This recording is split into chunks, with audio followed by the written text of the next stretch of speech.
Welcome to Two Pete's in a Podcast, where we will talk about child health from birth right away through to adolescence, dealing with issues of illness, development, and everything else that is of importance.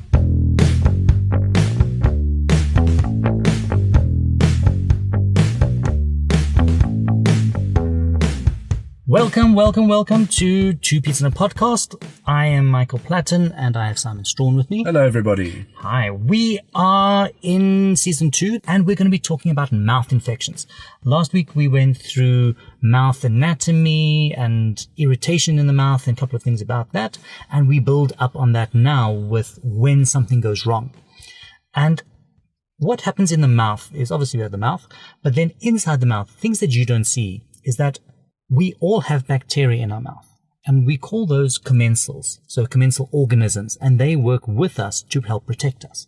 Because what they do is they help fight off abnormal infections or abnormal influxes of bacteria and viruses, because they sort of set up shop there, they're happy there, and they keep their place. We actually have more bacteria and viruses living in us and on us and protecting us than we have our own cells of our own body. I heard once that we have about 1 kilogram of bacteria in our body. 1.2 kilograms of bacteria in your gut alone. And those bacteria, your commensals that are protecting you, are as unique to you as your fingerprints are.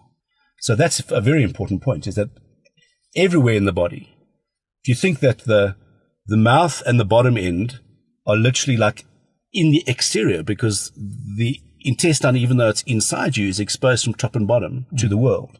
That's why we need all of these good bacteria to protect us. So the last thing you want to do, if at all possible, is to disrupt or interfere with or kill off those normal bacteria, because what happens then is that the playing field, the arena in which they're living, if you wipe them out, then something that generally shouldn't be living there, or something that is being kept quiet by them being there, overgrows.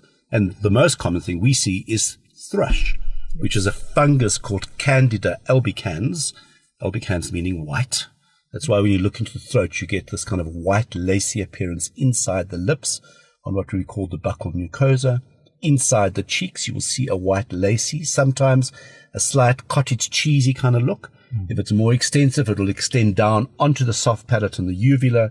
It even extends down onto the pharynx and sometimes onto the vocal cords. The tongue, because the tongue's moving so much, you don't get big layers of thrush on the tongue unless it's really severe. So it's really under the lips. Thrush is not generally painful, but in younger children, it certainly can affect their sucking, make them feel a little bit uncomfortable in the mouth. They can be a bit more drooly. And it's very easily treated. Yeah. So 2 things on that. That if it's on the side of the cheeks, you can actually try to scrape it off. And when you scrape it off, it leaves a little red pink patch. Well, the only reason you would scrape it off is if you were uncertain. So if it's kind of sticking off like a little piece of cottage cheese, your question is that food or is that a bit of thrush? So if you go and give it a little wipe or a scrape, as you've said, Mike, and it comes off, well, clearly it's food. Yes. If it comes off with a bit of difficulty and there's a bit of a reddy patch or a bit of bleeding, that's the thrush.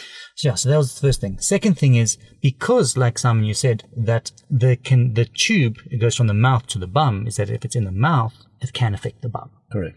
And that's very, very common in breastfed babies and formula-fed, just in babies. I saw a 3.5-year-old yesterday. Really? Yeah, with thrush in the mouth and thrush in the nappy area. Did they have antibiotics?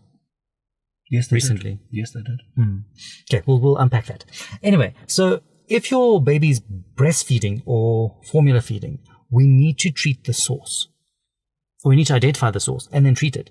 And often that source is either the breasts themselves, because if the baby has thrush on the breast, either it's infecting the breasts, the skin on the breasts, or the breasts are infecting the baby.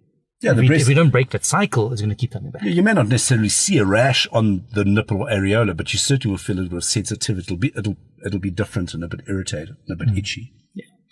And if the baby's bottle fed, we need to make sure that the bottles themselves are sterilized. Because sometimes, once again, it can be forwards or backwards. Like if their mouth is infected, they can infect the bottles. And if you're not sterilizing the bottles properly, it's going to cause an overgrowth of thrush. So let's just unpack that for a second. We see lots and lots of children. In fact, every child we see who's drinking from a bottle who has thrush, the bottles are being sterilized. So sterilizing doesn't mean you're not going to get thrush. Yeah. So the important thing is wash the bottles in hot water before you put anything into it, and then don't leave them standing around. So make it as you need it and use it. Yes. That's the trick. Otherwise, you can sterilize something, leave it standing out on the side. If you're making a formula, you put the formula in. Remember, the formula is not sterile. Yeah. If you haven't really scrubbed up your hands, nothing's sterile about the time it gets to the baby. And if it's been sitting there for 6 hours, Exactly. it's going to grow. And that also raises another point. Thrush, or Candida albicans, it loves moist, warm, dark environments. Yeah. That's why you get infections in the mouth, infections in the bum, because that is where it's all moist and like sweaty. Thrush or fungus in your bread tin. Yes. In your bread. Yeah, in your bread, because it's in that area. Yeah. So yeah, anywhere that is moist, warm, and sweaty, they love it.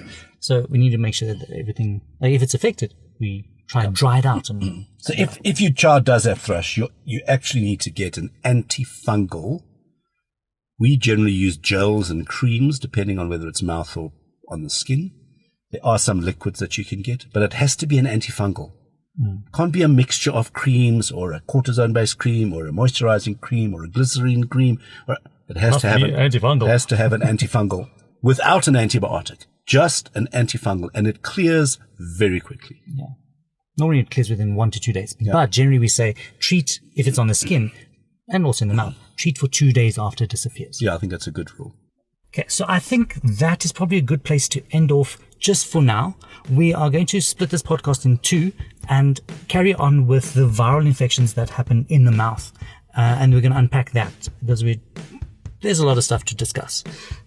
If your children ever lied to you, thanks for listening. Bye.